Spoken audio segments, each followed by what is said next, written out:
Hey, what's up everyone? I'm the Burning Baron, but you can just call me the Baron. And Nintendo just stealthily shadow dropped their new console.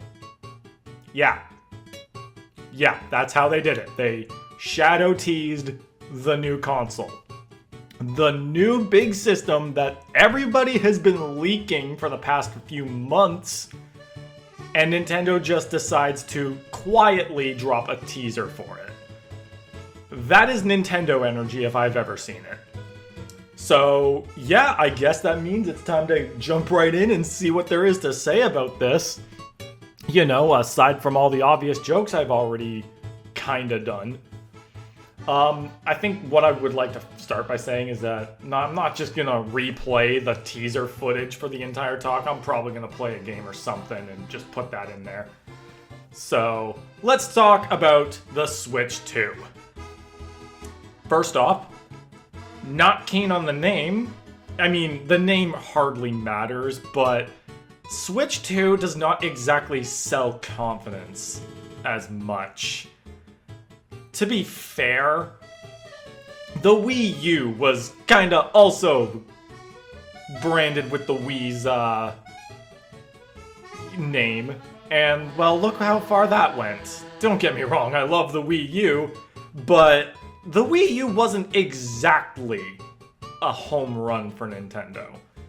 And while the Switch was, so was the Wii. So, you know, let's not start this overly negative. I mean, it is exciting at the base of things, and this also was just a teaser. It's not like we really saw too much about the system, other than it looks very visually similar to the Switch, and the Joy-Cons detach in a different way. That's not exactly selling that this is an entirely new or similar or the same console. It's a teaser, of course. I guess that was the entire point. For all we know, there could be some really different ways on how the Joy-Cons work, or how the system itself works. Who knows? I'm still willing to bet that it's going to be very similar. In fact, it's backwards compatible, so there has to be some major similarities between this and the Switch, other than the name. And I guess, obviously, that's a really good thing, because ain't no way backwards compatibility is going to be seen as something nobody wants. Having a backwards compatible system is important, for me at least, because all those amazing games from the last, 8 years of the Switch's life, being able to play those on a shiny new console is just as good. That's how I got through with my 3DS when it first came out.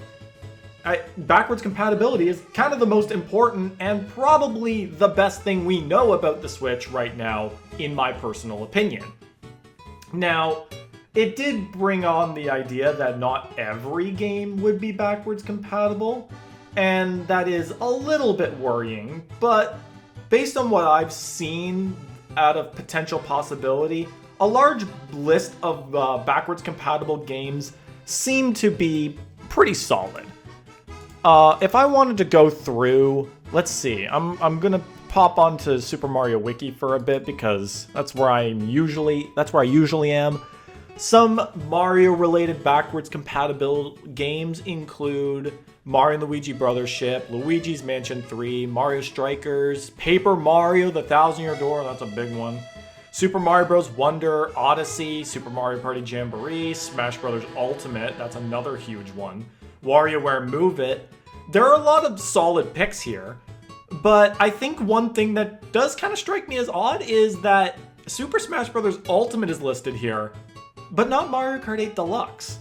Now, you could choke that up to the fact that they revealed a new Mario Kart for this system, more on that in a bit, and they didn't reveal a Smash Bros. Game, and I guess you could say, oh well, you don't want people to be playing Mario Kart 8 Deluxe when you want to promote your brand new Mario Kart.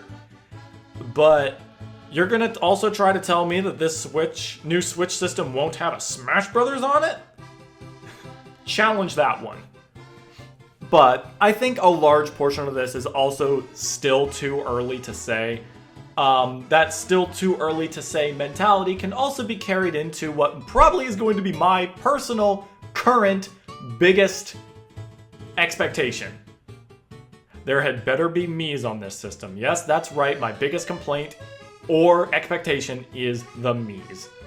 Look, I love the Miis, and if I can't have a system or a Mario Kart where I can't be using my lovable group of do not steal OCs, there will be a problem. Smash Ultimate does do a lot to help me rectify that thought process because, as you may know, Miis are in Smash Bros. Ultimate as playable characters. They have a relatively key role in several aspects of the game, being full-on opponents for Classic Mode, to being opponents in Spirit matches, to being involved in the World of Light. And backwards compatibility does not necessarily mean they're going to go out of their way to completely change a game for the purpose of removing content. Smash Ultimate has Miis involved in many different ways, DLC being another big one. I have a high doubt that they would remove Miis from Smash Ultimate simply for the sake of backwards compatibility, nor do I believe they even really can remove content from a pre-existing game. I think the bottom line is backwards compatibility does not necessarily mean the removal of content. In fact, I'm pretty sure it means there will not be removal of content or alterations to games. It's literally just the game on a new system. That being said, enough about my small expectations for the system, because again, we don't really know too much about it. Let's go on and talk about the games. And I think the big one we need to talk about is Mario Kart. I think they knew exactly what they were doing when they needed to find something to announce alongside this teaser. The one thing that the Switch did not truly get: a brand new Mario Kart. Mario Kart 8 Deluxe was a port of Mario Kart 8. Of course, the Mario Kart 8 Deluxe also has the Booster Course Pass, which kinda could be seen as their attempt at making something along the lines of a not faux pas, I don't know what the word is, a pseudo new Mario Kart. That's the word I was looking for. And while the Booster Course Pass did satisfy me for the sake of a Mario Kart content, a brand new game is what we've been needing. Because if we really want to be technical, Mario Kart has not had a true new console experience in 10 years. Nearing 11. Yes, we've had Mario Kart Tour, which I will qualify as a new Mario Kart. It's just not a new Mario Kart that a lot of people are going to care about or invest their time into, especially given that it was a mobile title with gacha elements at the very beginning.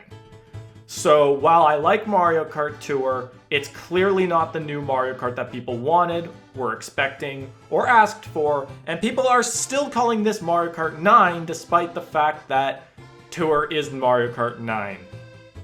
Fight me on that one. Don't actually fight me on that one. Clashing opinions are natural. In any case, I don't even want to call this Mario Kart 10 either. This is not an official title in any way. This is just a title I would think would be cool. Mario Kart Rally. It's not a very creative title, but it's kind of more creative than just slapping the next number on a title. So I'm gonna just call it either the new Mario Kart or Mario Kart Rally. I'm gonna call that one a personal title. But having a new Mario Kart is 100% huge for this because, again, the fact that we haven't had a new one in 10 years means that a new Mario Kart is definitely going to spark some hype among people who, love Mario Kart. That's just the big one. Beyond new Mario Kart, which, again, I think we'll need to talk about a little bit later because we don't really know too much about it, other than, well, a lot of characters and one track, which honestly looks a little bit weird to be a first track to reveal. That's besides the point. We don't really know too much, so I think it's worth talking about this maybe when the Direct comes out. I'll get to more of that too. Otherwise, I think other potential possibilities for games that we know of include Pokemon Legends ZA and Metroid Prime 4. Both, I believe, were confirmed for Switch, but if I'm correct, I believe the Legends ZA especially was marketed as for Nintendo Switch systems. Plural. That means that it's quite possible that Legends ZA could be optimized to be a Switch 2 release, or just a game that maybe has both in mind. Who knows? Metroid Prime 4 is another thing that got me thinking of being a Switch 2 title, mainly because that's a game that we didn't see too much of when it was revealed, and haven't heard anything of since. Granted, we haven't heard anything of anything since the last Direct, and that's probably because this new Systems Direct is probably going to be Nintendo's next big thing. I would wager that Pokemon Legends ZA's case is also huge because, if I'm correct, that was revealed like roughly a year ago during Pokemon's Direct in February. So, and we haven't heard anything of that either. I would like to believe that there is a possibility that both games could be optimized for the Switch too. Among other things that are 100% not confirmed, and I'm not familiar on whether or not they've been leaked or rumored or not, I've heard things about potentially Fire Emblem 4 getting a port or remake or remaster or something along the lines of that. And I believe, if I'm correct, Fire Emblem 4 would be Fire Emblem Genealogy of the Holy War. If that does get a port, remake, or something, I'm in. I'm in. Out of all Fire Emblem games that I've never been able to play due to being region exclusive, Genealogy of the Holy War is one of them. Like, high up there. I would love to see Genealogy of the Holy War. Do I expect that to be a launch title or one of the first things they show? No. But at the same time, that's for being a launch title. Ain't no way Fire Emblem's gonna be a launch title. They need to get something that's recognizable and approachable by just about anybody, and Mario in general is definitely the man for that. Zelda also would be a good idea, but we just got Tears of the Kingdom, and we just got Echoes of Wisdom, which, if I'm correct, both of those might also be backwards compatible. But a new Zelda title? Possible. Zelda would be another really good thing to have on launch. Whether or not Zelda will be on launch, I'm not entirely sure, but again, we're rolling with very little information here, and we are going to have to wait till the Direct for anything concrete on games beyond Mario Kart. So that leaves me with one last thing I would like to just kind of cover, and that is the Direct itself. We know the date, which is April 2nd, which is kind of also hilarious because Nintendo did say, we're going to reveal this system before the end of the fiscal year, and they did. They're going to talk about it after the fiscal year, but they revealed it. They lived up to their word. They revealed it beforehand. Nintendo has quite a way with working with the crowds, and I have to say, it's admirably frustrating sometimes. And a bit hilarious, but honestly, this is the most Nintendo thing that Nintendo could have done. Tease it, and then reveal it later. Because at this point, the internet has already done their job for them, whether they liked it or not. More on the topic of the Direct, however, knowing the date means that I myself know what to do. I'm planning on booking that day off from work so that I can properly cover this stuff.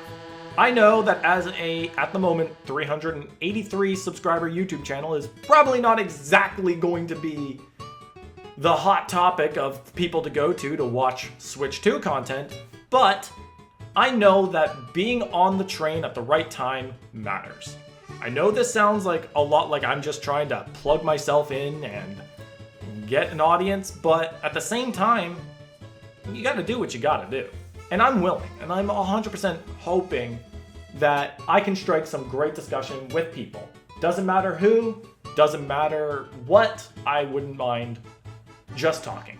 Because at the end of the day, getting content and creating a name for myself is kind of the whole point. That did not exactly sound all that genuine or great. That really was the most shameless self-plug-in I have ever done on this channel. But it was funny. I think that could have been funny. Or just embarrassing. Who knows? I guess we'll find out. In any case, yeah. The bottom line is 100% I'm going to try my best to have content on the day of the reveal. I don't know if I'm going to live stream my reactions to the direct, but 100% I will record myself listening to and tuning into the direct. Whether it be through live, which I don't know I'll be able to do because I still haven't figured out my whole OBS system with recording and live streaming, but I will 100% react to my to the direct, and I will post it on the day of. I will hopefully also do some further talk about Mario Kart and whatever other games get shown off. So far, Mario Wiki seems to have a lot of what was revealed for the Mario Kart, and it's a lot more than what I was able to pinpoint. In fact, when I first saw the trailer, noticing that Pauline was there was kind of the big thing I noticed, and that's kind of huge for her. She's getting treated like a mainstay character, and that's amazing. There's also characters like Waluigi, Toadette, Baby Mario, Baby Luigi, Baby Peach, Baby Daisy, Baby Rosalina, Lakitu, King Boo, Shy Guy, Birdo, and Bowser Jr., who are very hard to see, if seen at all. But of course you've got the big ones that were seen right in view, like Mario, Luigi, Peach, Bowser, Yoshi, Toad, Daisy, Rosalina, Donkey Kong, Wario, Koopa Troopa, and yeah, Pauline was even kind of pixelated and blurry, but god damn, can we talk about Donkey Kong? Holy crap, this man's got a redesign. He looks like he's built like a Mega Swampert on land. Furry Mega Swampert. Well, yeah, there's a lot to... I guess there's some things to unpack about the Mario Kart, but it's really hard to talk about when there's very little to go off of. So I think we'll save that for another time. So yeah, I hope everyone looks forward to the Switch 2's Nintendo Direct. Let me know what you think of the console, what your expectations are, what are your hopes for this system. My hopes, aside from the Mii's, are that the Joy-Cons don't drift. I hope to see you guys all at the Direct.